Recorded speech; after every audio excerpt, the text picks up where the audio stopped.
Meus irmãos, com alegria, cumprimento a todos com a paz do Senhor Jesus. Quero convidá-los a uma escrita em Atos dos Apóstolos, capítulo 20, versículo 24 e 29.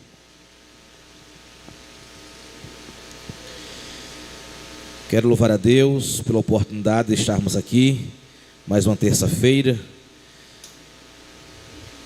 que viemos no propósito de ouvir, de ser alimentado, de aprender mais de Deus, glorificando a Deus pela vida do pastor Arnóbio, nosso líder espiritual.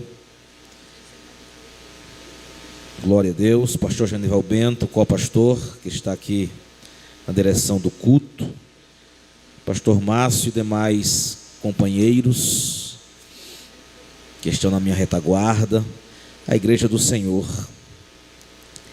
Seja Deus bendito pela vida de cada um dos irmãos.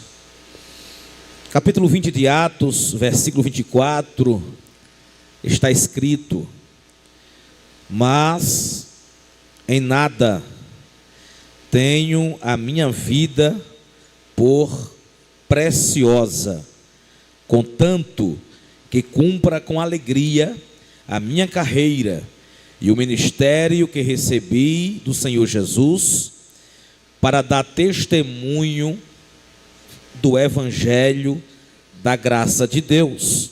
29. Porque eu sei isto, que depois da minha partida entrarão no meio de vós lobos cruéis, que não perdoarão o rebanho. Amados, quero com a ajuda de Deus falar-lhes sobre um tema: comprometidos com Cristo até a morte. Comprometidos com Cristo até a morte.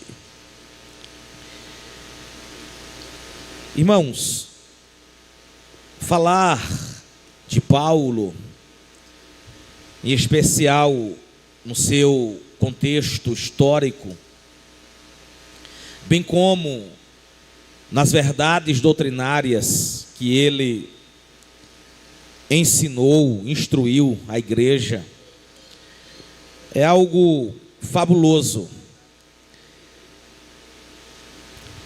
Paulo, judeu por nascimento, segundo ele mesmo testemunhou em Filipenses 3:5, da linhagem de Israel, da tribo de Benjamim, hebreu de hebreus. Segundo a lei, ele mesmo disse: fui fariseu. Criado dentro da fé judaica, educado em Jerusalém, aos pés de Gamaliel, de uma vasta cultura secular, membro da mais importante seita dos judeus, e também era cidadão romano. Judeu por nascimento, da descendência de Benjamim. Cidadão romano, por ter nascido em Tarso, que pertencia à Cilícia, que por sua vez era uma província romana. Segundo Hernando Dias Lopes, que o chama de touro indomável, ele foi um religioso memorável, um perseguidor implacável da igreja,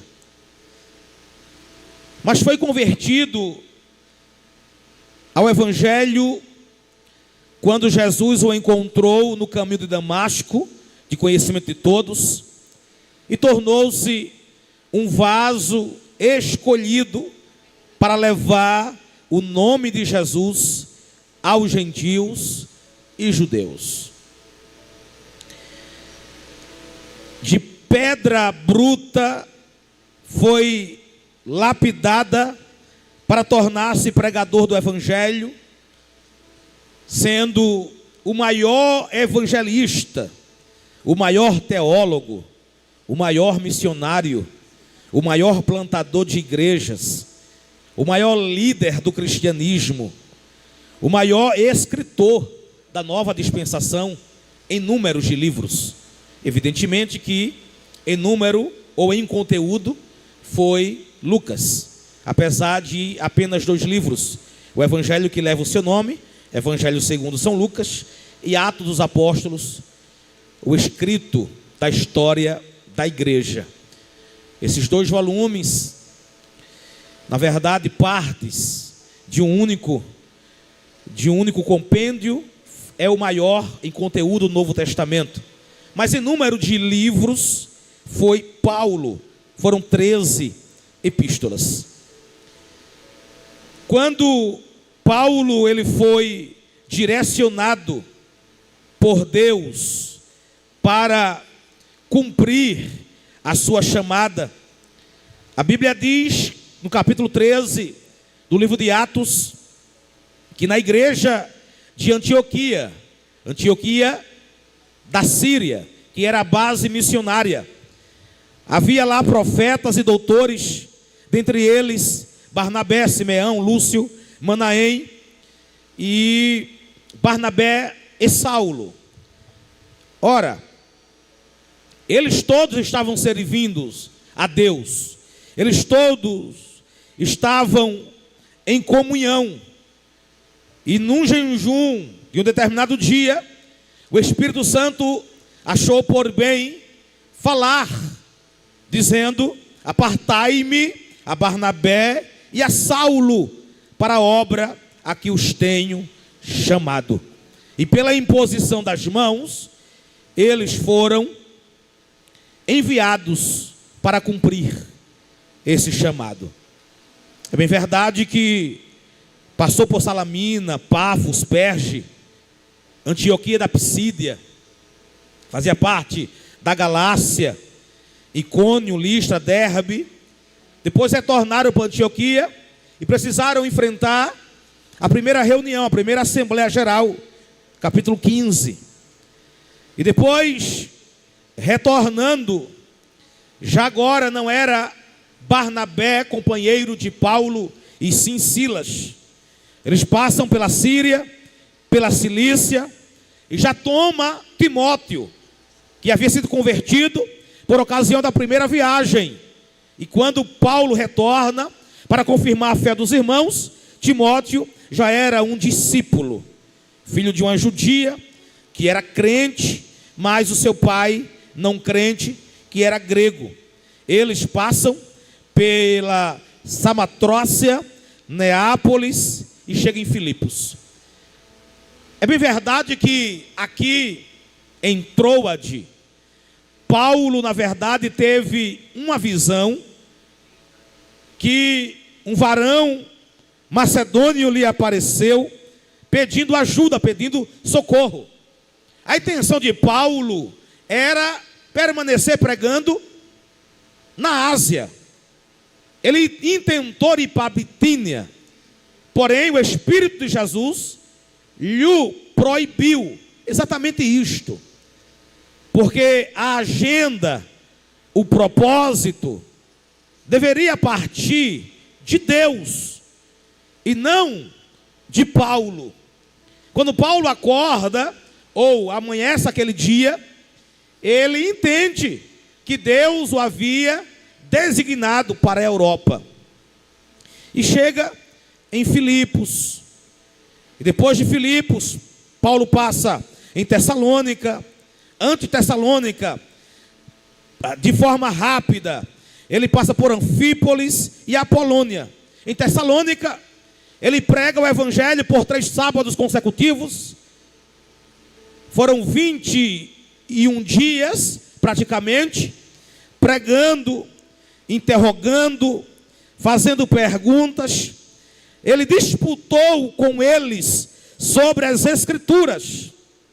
De modo que ele anunciou Jesus, ele anunciou Cristo, porque a base da mensagem era Cristo, que havia morrido e que já era ressurreto.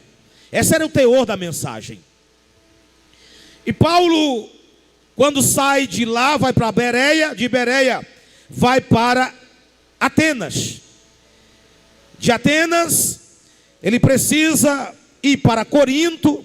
De Corinto, chega em Éfeso. Depois de passado 3 anos, ele sai de Éfeso e percorre algumas outras cidades. O capítulo 20, quando chega, é aqui onde eu quero me deter, depois de ter introduzido, para os irmãos compreenderem a rota. A Bíblia diz assim, com uma clareza, que houve um alvoroço. É como começa o capítulo 20. Se os irmãos observarem direitinho, vai estar aqui que houve uma assembleia tumultuada no teatro de Éfeso. Paulo deixou a cidade, e o primeiro versículo aqui, segundo uma tradução, diz assim: depois que o tumulto havia cessado, Paulo, tendo chamado os seus discípulos e os exortado, disse-lhes adeus e partiu para a Macedônia. É aqui neste capítulo que Paulo vai, depois dos dias dos pães asmos, navegar de Filipos em 5 dias, e vai ter com eles em Troade, onde passaram 7 dias. É nesse episódio que acontece a queda de Eutico, que eu não quero me deter. A partir do versículo 13, Paulo diz o seguinte, na verdade Lucas: nós, porém, subindo ao navio, navegamos até Assós, onde deveríamos receber a Paulo. Perceba que na narrativa de Lucas, Paulo não estava. E aqui começa, na verdade, uma grande questão. O propósito, depois do incidente que aconteceu em Troade, depois da morte e ressurreição de Eutico, nós percebemos de forma nítida que a partir do versículo de número 13, Lucas, como um bom marinheiro, alguém que conhecia do mar, acompanhado por outros membros daquele grupo, exceto Paulo, como já disse, ele sobe ao navio e ele embarca. Evidentemente, o resto do grupo havia deixado a cidade antes mesmo de Paulo, e eles se lançaram ao mar até Assós, pretendendo, preste atenção aqui, que a intenção era encontrar Paulo naquele local, onde deveríamos, disse ele, receber a Paulo. E logo que se ajuntou conosco, disse Lucas, em Assós, o recebemos e fomos a Mitilene, e navegamos ali, e chegamos no dia seguinte de fronte de Quios. Depois que eles aportaram a Samos, ficando em Trogílio, chegaram em Mileto. E aqui começa. É em Mileto, e Paulo estava mais distante, aproximadamente média de 50 quilômetros de Éfeso. Era uma viagem mais ou menos de 3 dias, para que os líderes de Éfeso viessem a Mileto. Paulo os mandou chamar os anciãos, os presbíteros, os líderes. E logo que chegaram, diz o versículo 18, junto dele, disse-lhes, Aí Paulo começa aqui um assunto que ele abre o coração, ele abre a sua alma. Ele diz o que estava pensando de fato. É provável que Paulo aqui, ele fale das suas emoções, mas sem perder a razão do seu ministério, do seu comprometimento com Cristo, com a obra. E ele diz: vós bem sabeis, desde o primeiro dia que entrei na Ásia, falando das suas viagens missionárias. Eu falei no início que ele esteve em Éfeso, e ele esteve em Éfeso mais de uma vez. Da última vez, ele passou um tempo considerável. Foi lá que ele enfrentou feras. Ele escreve a sua segunda carta a Corinto, falando que até da vida se desesperou, porque ele passou o maior sofrimento da sua vida na Ásia, muito mais do que ele registra no capítulo 11, que ele fala dos naufrágios, dos açoites, dos rios, dos mares, da perseguição dos de dentro, das perseguição dos de fora. Ele lista vários tipos de sofrimento, mas esse que ele passou na Ásia, ele diz que só enxergava a morte, e que não passaria daquele momento que ele estava enfrentando. E ele trata isto aqui. Ele diz: desde o primeiro dia que eu entrei na Ásia, como em todo esse tempo eu me portei no meio de vós. Paulo estava dizendo: eu não entrei no meio de vós apenas com a minha credencial de apóstolo. Eu entrei no meio de vós com vida espiritual. Eu entrei no meio de vós como servo e portador do Evangelho. Glória a Deus. Tem pessoas que entram em determinados lugares, mas com o seu status, com a sua credencial, com o cargo que tem. Isso é importante, mas não mais do que a sua vida, do que o seu testemunho, do que aquilo que você deve demonstrar, que é a prática do Evangelho. Ele disse: eu servi ao Senhor com toda humildade, com muitas lágrimas, com muitas tentações. Ciladas dos judeus me sobrevieram. Como nada que útil seja, deixei de vos anunciar e de ensinar publicamente e pelas casas. Glória a Deus. Eu estou falando de vida comprometida até a morte, mas eu preciso primeiro trazer isto. Ele disse: eu testifiquei tanto a judeus como a gregos. Eu falei sobre a conversão a Deus.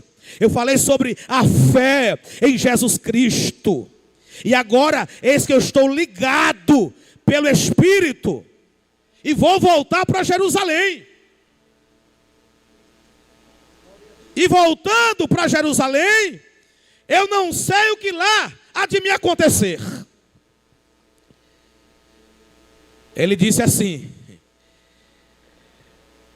senão o que o Espírito Santo de cidade em cidade me revela, dizendo que esperam prisões e tribulações.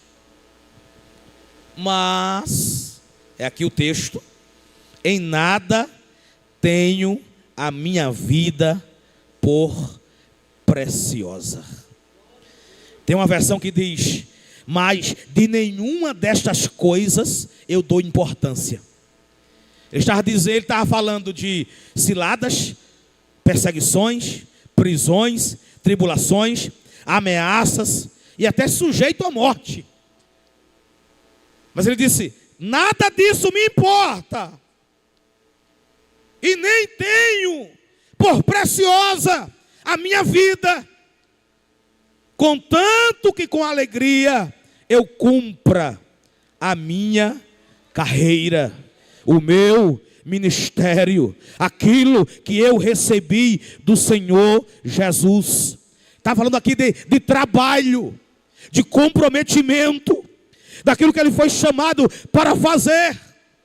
E qual era o objetivo principal? Dar testemunho de Jesus Cristo, apresentar a graça de Deus. Cá para nós, é esse o propósito de vida que temos? É isso que estamos apresentando? O que na verdade nós estamos fazendo como cristãos, como chamados já no sentido apenas salvífico, chamados para frutificar, chamado para levar outros a Cristo. É que nós estamos fugindo do principal objetivo e propósito da igreja. Se o nosso compromisso é com Cristo, é de Cristo que temos que falar. É Cristo que temos que apresentar. E se apresenta Cristo de variadas maneiras. Através da música, da adoração, da pregação, da evangelização. Não importa. O importante é cumprir o chamado. Glória a Deus. Que nem todos foram chamados para serem pregadores, evidentemente. Nem todos são cantores. Mas há espaço e trabalho para todos. Na verdade, a seara é grande. Poucos são os trabalhadores. Mas Jesus disse: rogai ao Senhor da seara para que mande ceifeiros, obreiros, trabalhadores. Glória a Deus. Qual é o nosso nível de comprometimento com Cristo? Eu sou um crente nominal. Eu canto determinado departamento. Irmãos, estamos negligenciando a nossa chamada. Há uma cobrança de Deus. Aleluia. Aleluia. Depois disso aqui, estamos falando de um tempo, primeiro século da era cristã, era apostólica. Nero havia chegado ao poder de Roma em outubro do ano 54. Filho de Agripina, uma mulher promíscua, uma mulher perversa. Nero, que era mau, pervertido, insano. Segundo alguns historiadores, na noite de 18 de julho do ano 64, 10 anos depois que assumiu o império, ele provocou um incêndio que estourou na capital do Império Romano. Segundo os melhores escritores, o fogo durou cerca de 6 dias e 7 noites, sendo Nero o próprio mandante. Os irmãos sabem que Roma, à época, era composta de 14 bairros. 10 deles foram totalmente destruídos. 4 ficaram intocáveis, o que serviu como álibi, porque a história diz que Nero subiu em uma colina, vestido de ator, tocando a sua lira, e vendo literalmente Roma pegar fogo. E o líder do cristianismo era Paulo. Logo, Paulo será responsabilizado juntamente com os cristãos por aquele incêndio. Então, vai se aplicar uma série de sentenças e punições. E muitos crentes foram mortos. Aí Paulo não está dizendo apenas da boca para fora: eu não tenho a minha vida por preciosa. É que muitas vezes falamos porque é uma narrativa bonita. Muitas vezes falamos que parece que cabe no discurso. Mas se passar pela peneira, nós não estamos prontos para enfrentar a morte. Paulo, que escreve a primeira carta a Timóteo, depois da primeira prisão em Roma, que Paulo foi preso. Não sabe, no capítulo 28, versículo 31 e 32, Paulo, no capítulo 27, começa uma grande navegação até Roma. Desde o capítulo 22, Paulo apelou a César por ser cidadão romano e se achar no direito. E ele foi a Roma. A viagem foi uma viagem turbulenta. 276 pessoas. Deus se revelou a Paulo que ninguém se perderia, apenas a carga. Aí Paulo chega em Roma, preso, algemado, em uma casa alugada, onde vai passar 2 anos. Só que lá ele tem a liberdade de continuar a chamada. Ele poderia dizer: estou preso, estou sob custódia do Império Romano, que é a guarda de elite formada de 16 mil soldados. Paulo era vigiado por um exército. Ele poderia abrir mão, mas escreveu aos Efésios, Filipenses, Colossenses e a Filemon, estando preso. Quem mandou? Nero. Só que esta prisão era uma prisão de data limitada, de tempo limitado. Ele sai de lá para dar continuidade. E ele escreve a primeira carta a Timóteo. Durante o tempo que esteve livre, ele responsabiliza Timóteo a cuidar das igrejas da Ásia, estando em Éfeso, a sede era a capital. Só que Nero não se contentou apenas com uma prisão por motivação política.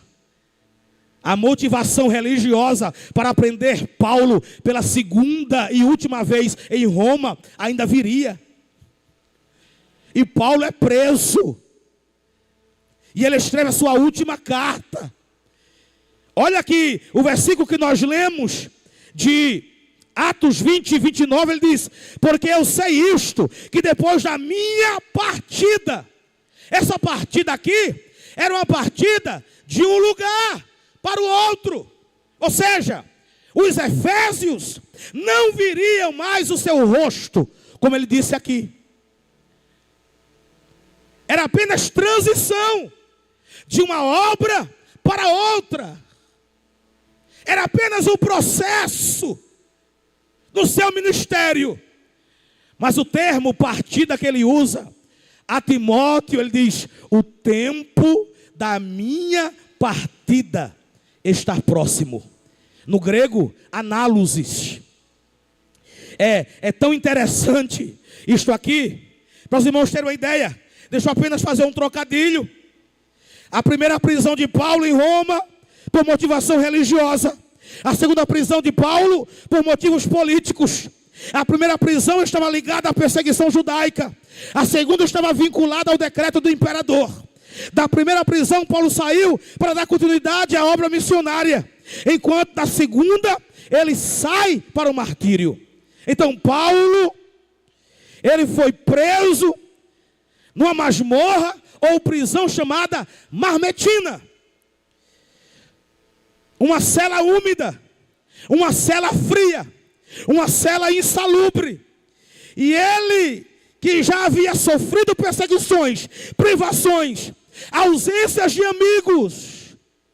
Por que ausência de amigos? Porque ele disse: só Lucas está comigo.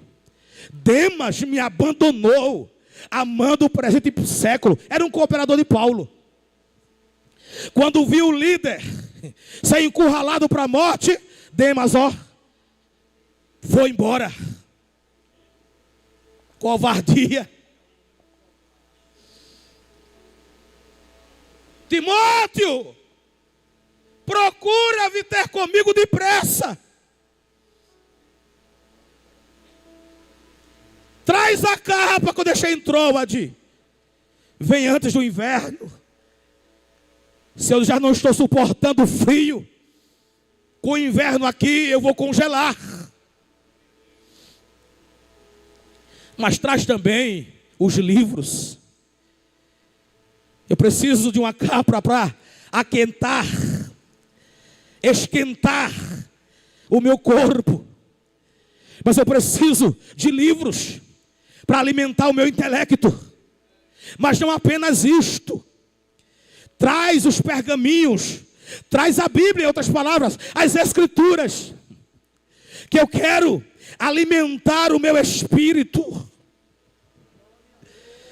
Paulo queria morrer, mas morrer cônscio do seu dever cumprido.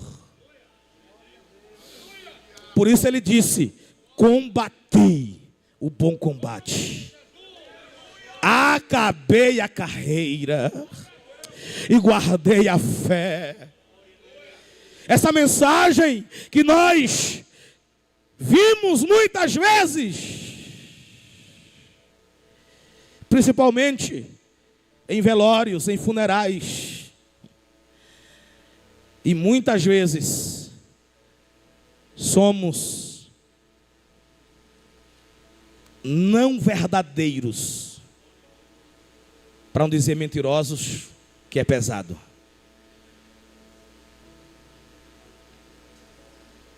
Pessoas que falharam no seu chamado, no seu ministério. Paulo tinha propriedade, ele se combatia, ele usa o pronome pessoal. Se você pode dizer, glória a Deus por isso. Se você não pode dizer, ainda tem tempo de você deixar de negligenciar a sua chamada. A partida, usado em 3 circunstâncias aqui. Quando ele disse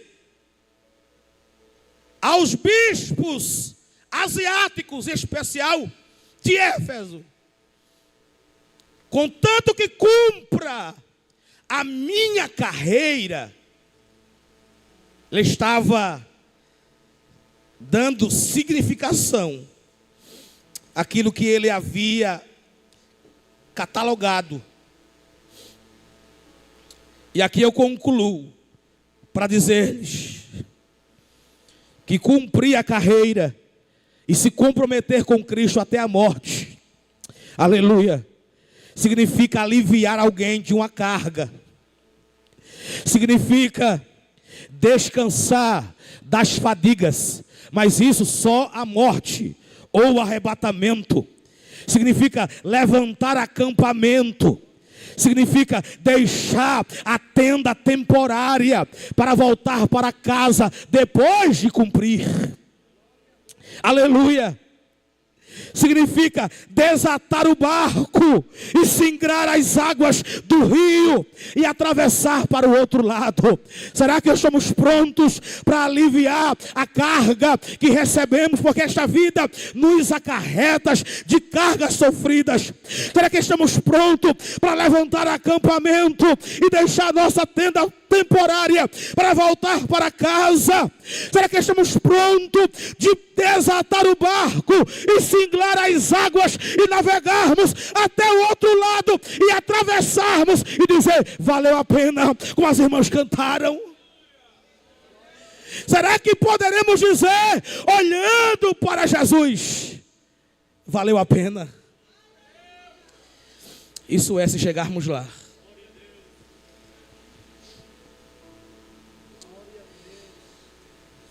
Como diz um certo comentarista, no céu haverá 3 grandes surpresas.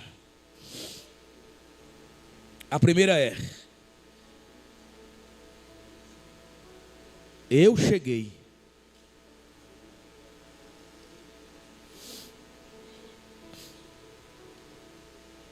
A outra é: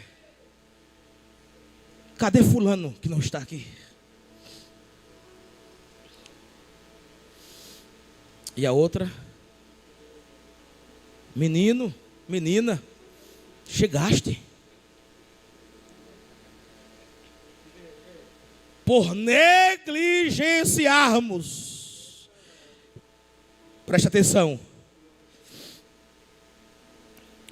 salvação de Deus, ela acompanha responsabilidade. Que Deus nos ajude a estarmos comprometidos com Cristo, até que nos custe a morte.